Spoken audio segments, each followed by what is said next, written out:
and emphatically so.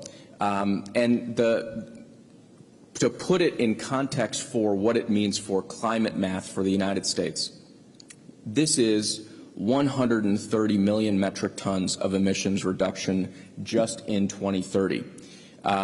For those of you who don't stay up at night calculating our path to 50 to 52%, let me do some math for you.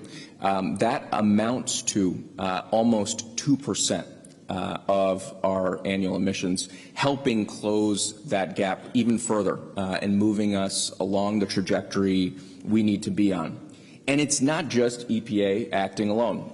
Joe Biden's and Kamala Harris's approach to tackling climate change has been from day one an all-in, all-cabinet, all-out effort to chase down every last bit of pollution and every last bit of economic opportunity that we can unlock for the American people. So this action today is part of over 100 actions taken by the Biden-Harris administration over the last year, just over the last year, to implement the U.S. methane emissions reduction action plan.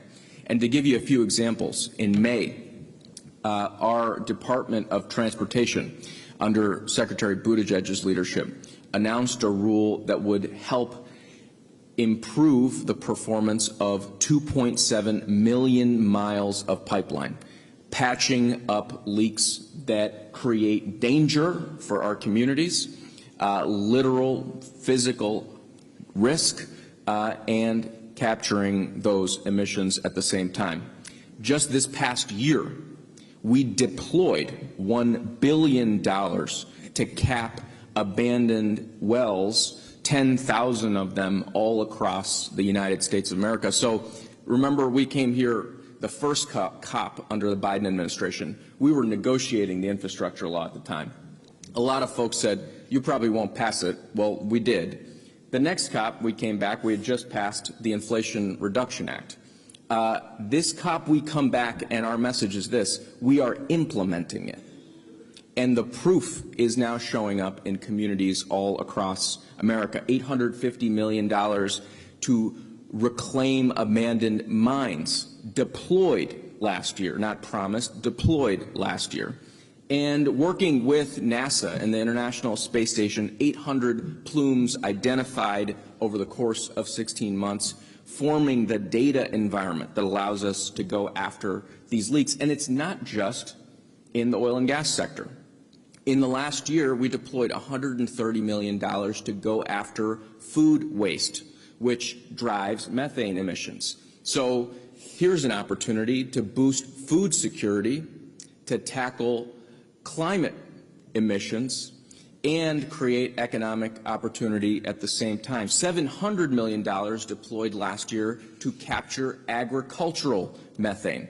You know, cows, they fart, you catch the emissions, and you can turn them, those emissions, into electricity in the United States. We're investing in that, and that's creating what was just literally cow farts, is turning into a revenue stream for farmers and ranchers all across the United States. That's the kind of opportunity we're talking about.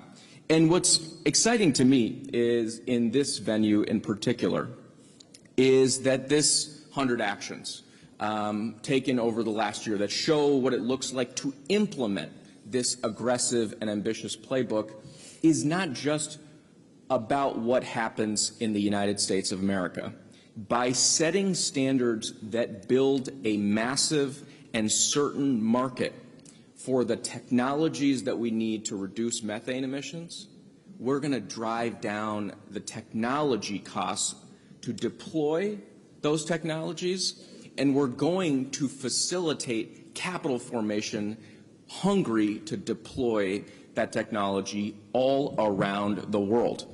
And that same theory of the case is part and parcel of the Inflation Reduction Act, which we know will reduce technology costs by up to a quarter, not just for U.S. benefit, but for deployment all around the world. So we are, I think you can tell, incredibly excited about the work being announced by the EPA today under Administrator Regan's leadership, the work we do in partnership with our governors and our mayors all across the United States, and to something Governor Lujan Grisham said, to show a playbook where tackling this emergency situation boosts economic opportunity and brings everybody together, unions, industry, and environmental NGOs. And lead among the latter is Fred Krupp. So punt it over to him. Thanks, Ali. First of all, I want to congratulate you, Administrator Regan, and the Biden administration for establishing these very protective standards that are going to substantially reduce oil and gas methane pollution, both at new and also at the older existing facilities.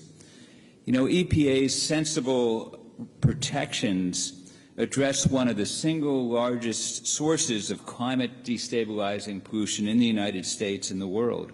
It's about 30% of our current global warming is caused due to human-caused methane from the oil and the oil and gas industry is the largest source of methane in the United States. 30% is from all human-caused sources of methane.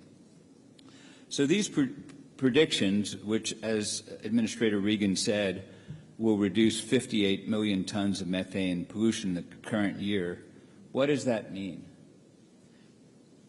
And to get the same amount of temperature reductions from business as usual as we'll get from 58 million tons of methane, it would be like taking 1 billion cars off the road for a whole year. In terms of the near term, the effect you'd see in the first 20 years after taking that action, it is a model for methane leadership. And I want to pick up on one point you said, Ali, which is so right, and it was driven home to me yesterday. I was talking to a nationally owned oil company from the developing world, and I had a whole agenda. All they wanted to ask me about was, what is EPA going to announce? Because what the United States, as the biggest oil-producing nation in the world, what the United States does in terms of standards is what the rest of the world looks. So why have you chosen, Administrator Regan, to announce this here? Because this is not only going to affect oil and gas in the United States, it's going to be influential in affecting how oil and gas is produced everywhere around the world. So that's globally. How about locally? In the United States, there's within 1 mile of oil and gas facilities, 18 million people live. And when the methane comes out upstream, what else comes out? All sorts of toxic stuff. That's the nice way to say it. And so when the EPA reduces methane emissions upstream, as this rule will, it's reducing the toxic stuff that's coming out and literally poisoning people and creating smog. So it's not only good for the world. What Administrator Regan and EPA are doing in putting these protections in place is good for people who live locally. It's just common sense. Cost-effective measures like requiring people to go out and check for leaks periodically.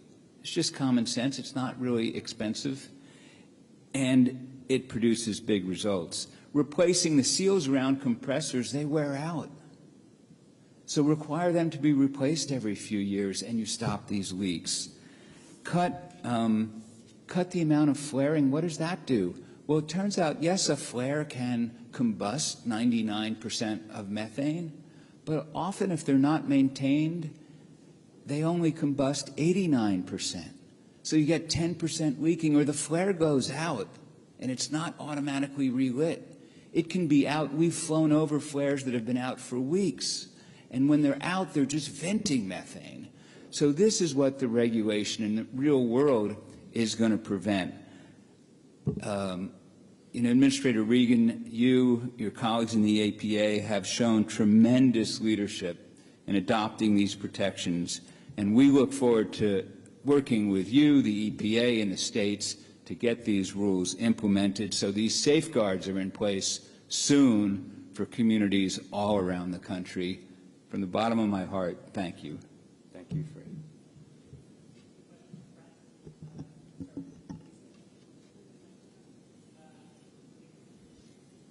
One's coming.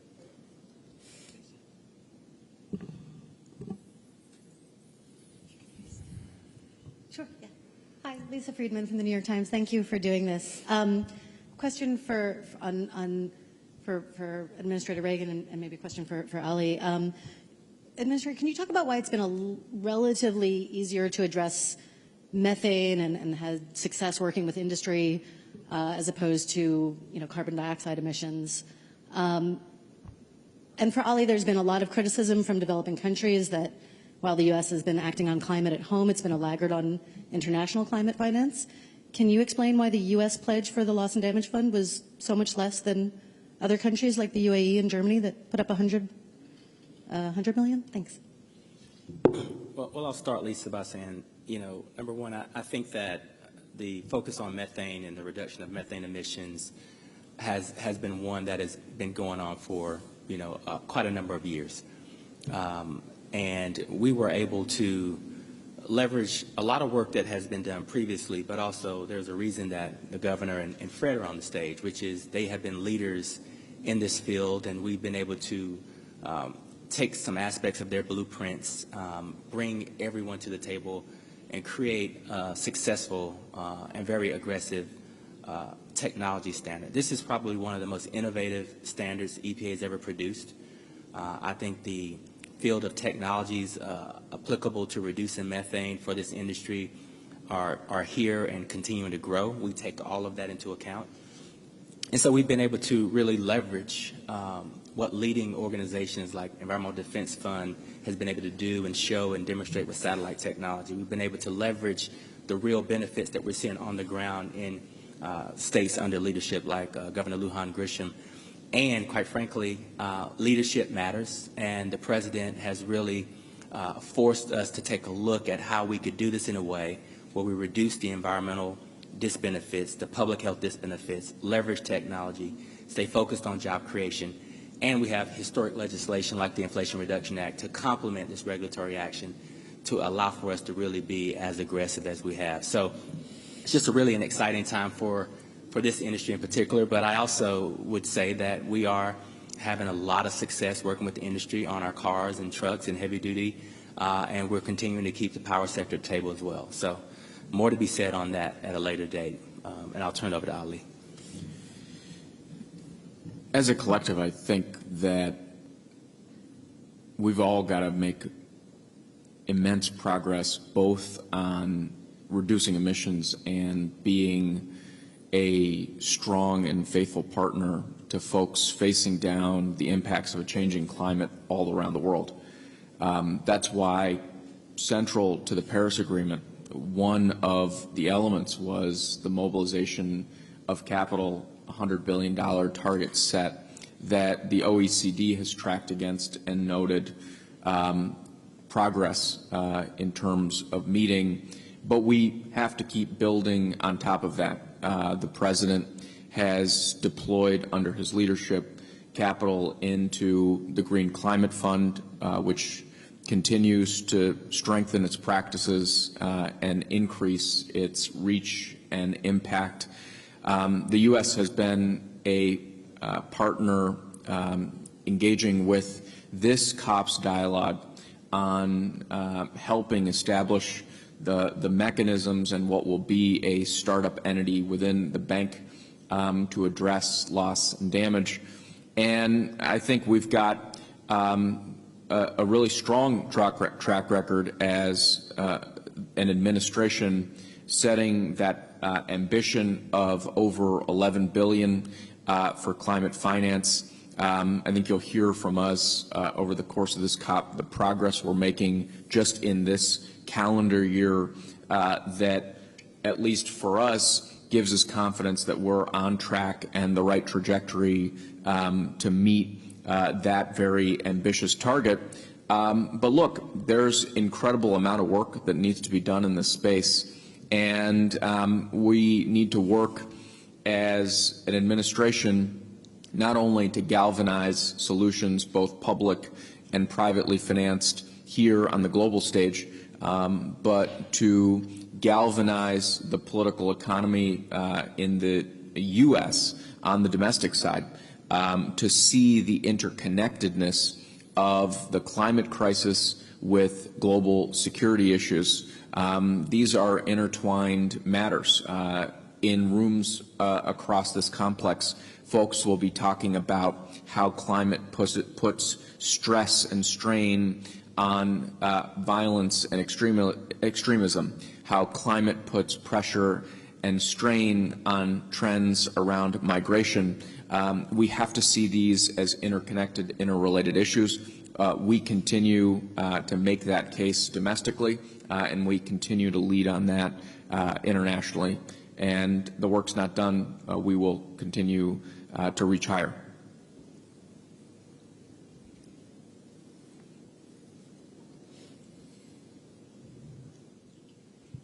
Thank you. It's Jack Dutton from Our Monitor, and my question is for Ali. What is the Biden administration doing to increase the transparency of the fossil fuel industry, including the US shale majors? And what can countries in this region of the world, some of which are ramping up production capacity of their oil, learn from the Biden administration's approach? So transparency is a critical first element in the right direction. We've got to understand what the nature of the problem is, and then we start to tackle it. You know, if you rewind in time in U.S. public policy, it took us a few years of collecting data and information collection request that helped lay the foundation for understanding what the scope and scale of the methane problem was. And now we're doing the next thing, the important thing, which is to figure out how we rigorously and systematically reduce those emissions. That's got to be the case in both public policy and in, I think, effective discharge of fiduciary duties. And I think you're seeing this in the capital markets, increasing demand not just for transparency and disclosure, but also for clarity around how entities are going to manage this risk and reduce that risk in a systematic fashion. To me, what that looks like is, number one, on the transparency side, having really clear rules of accounting on the disclosure of Scope 1, Scope 2, and frankly, also Scope 3 emissions. That helps us get our arms around not just the problem, but also the opportunity. The second is creating the incentive environment for strong decision-making to bend the curve on all of those. In the United States, through the Inflation Reduction Act, the largest investment in climate and clean energy, not just in U.S. history, but the world, we are creating that incentive environment. And I think as a result, we're seeing balance sheets that were for too long leveraged only to increase emissions now look at, or in best case scenarios, pivot to deploying clean energy solutions. But the measure here is not going to be the gloss of the greenwash. The measure here is going to be the reduction in emissions and the gigawatts of clean capacity that's deployed. We have to be clear-eyed and relentless about that. And I'd just like to add on the transparency, if I can, for the panel. With the standard set of rules implemented by the feds, case in point, New Mexico, right? We do any number of dashboards so that you can see what's going on, including our accountability measures. And I've got, like I said, Secretary Kenny here, and in short order, we're looking at a way that on your cell phone, any New Mexican can tell where a methane leak is and how long it takes us to resolve that particular problem. We have to do that universally. You can't do it unless we have this. We have apples to apples. And quite frankly, this is the only way to do that, is to have a federal framework. So for us in particular, while all states love bragging rights, so thank you very much. This is excellent. We can't do our part to support the nation unless we're all doing it similarly, and then we have data points that are meaningful, because without that, we don't. And that is, I think, just as important and critical to the commitments that the U.S. is making on all fronts.